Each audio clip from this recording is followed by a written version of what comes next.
Hey everyone, welcome back to The Explainer. Today, we're doing a bit of time travel to explore one of the most fascinating transformations in human history, the early Vedic period.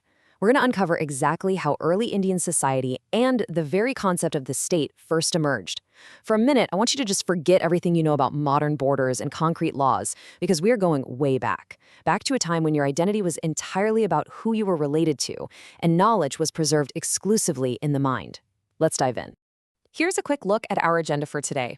We'll start with the four sacred Vedas, the expansion of Vedic literature, life and Sapta Sindhu, families and clans, early political institutions, and we'll wrap it up with some revision and next steps.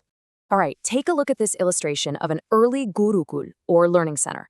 You've got the teacher, the guru, and the devoted students. But look closer. Notice what's totally missing here. There are no textbooks, no scrolls, not a single clay tablet. It's actually wild when you think about it.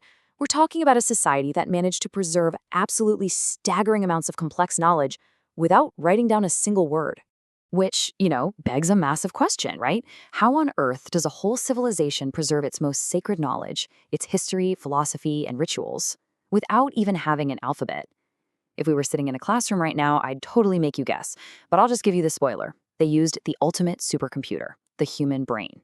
They relied entirely on incredibly strict memorization and oral recitation. And that brings us to the Vedas.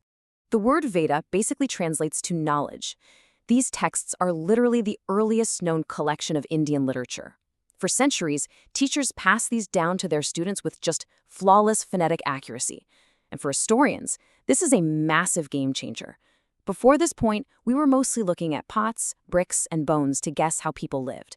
But the Vedas? They're literary sources. They actually tell us how these people thought, how they lived, and how they organized their world. Section 1. The Four Sacred Vedas. Okay, this breakdown directly from your NCERT material is super important to remember. The Vedas aren't just one big book. It's a collection of four specific texts, and each one has a very specific purpose. First up, we've got the Rigveda. This is the absolute earliest source we have. It's packed with hymns, deities, and deep philosophical reflections. Then there's the Samaveda, which basically takes those hymns and arranges them for musical chanting. Next is the Yajurveda.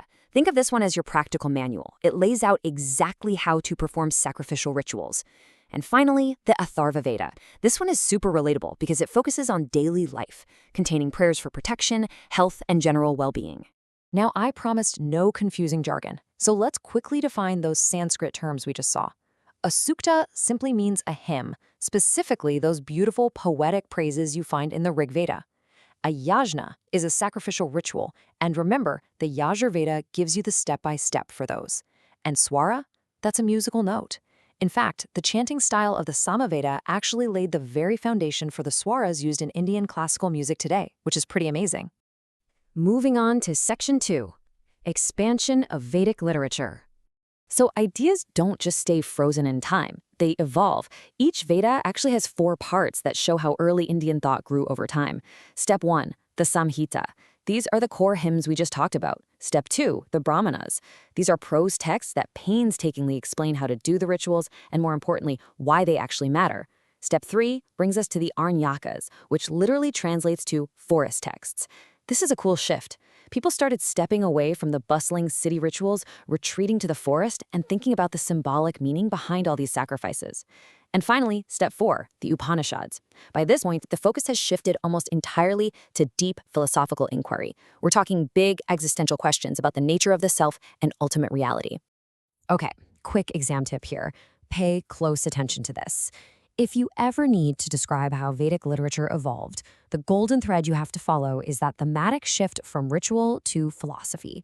They moved from the strict, action-based rituals in the Brahmanas all the way to the deep, thought-based spiritual philosophy in the Upanishads. Definitely lock that in your memory. Section 3, Life in Sapta Sindhu. We've talked a lot about the literature, but where were these people actually living when they composed all this? Well, the hymns in the Rigveda constantly mention this specific region called the Sapta Sindhu, which translates straight to the land of the seven rivers. Geographically, we're talking about the northwestern part of the Indian subcontinent, basically around the Indus River and its tributaries. And the crucial point here is that this is the exact same general area where the much older Harappan civilization used to thrive. Section 4, families and clans. Let's zoom in from the map and look at daily life. How are they actually organizing themselves? You can see a family sharing a meal here, a totally timeless scene. In early Vedic society, the absolute basic, foundational unit of social life was the Kula, which simply means the family or household. Your entire identity, everything about who you were in the world, started right there, around the hearth, with your Kula. And it builds outward from there in a really logical way. You start with a Kula, the family, put several families together and you get a grama, or a village. Cluster a bunch of those villages together and you have a Visha. Finally, several Vishas make up the Jana, which was this large kin-based community. Now, here is the absolute most important takeaway. During the early Vedic period, your identity was tied to your bloodline, your Jana. It was not tied to a fixed piece of land or territory on a map. They were mobile, kinship-based people. Section 5. Early political institutions. So if your entire identity is tied up in your extended family clan, your Jana, how do you actually run things? Let's challenge a really common assumption here. When we think of ancient leaders, we almost always picture kings with absolute dictatorial power, right? So who actually led the Jana? And did they have total control over everyone else? Well, the answer is a big no. They actually didn't. The leader of the Jana was called the Raja. The Raja was essentially the chief protector and the guide of the community. But crucially, they didn't have absolute authority. It wasn't a my way or the highway situation at all. Early Vedic governance was actually incredibly collaborative. The Raja made decisions by consulting with different assemblies, which really kept their power in check. And here's exactly how that consultation worked. This is another major exam tip, so listen up. You need to memorize the difference between these two main assemblies. First, you have the Sabha.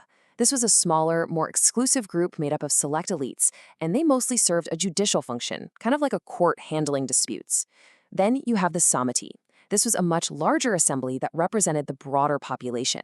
This is where the big policy decisions and political affairs were debated and hammered out by the people.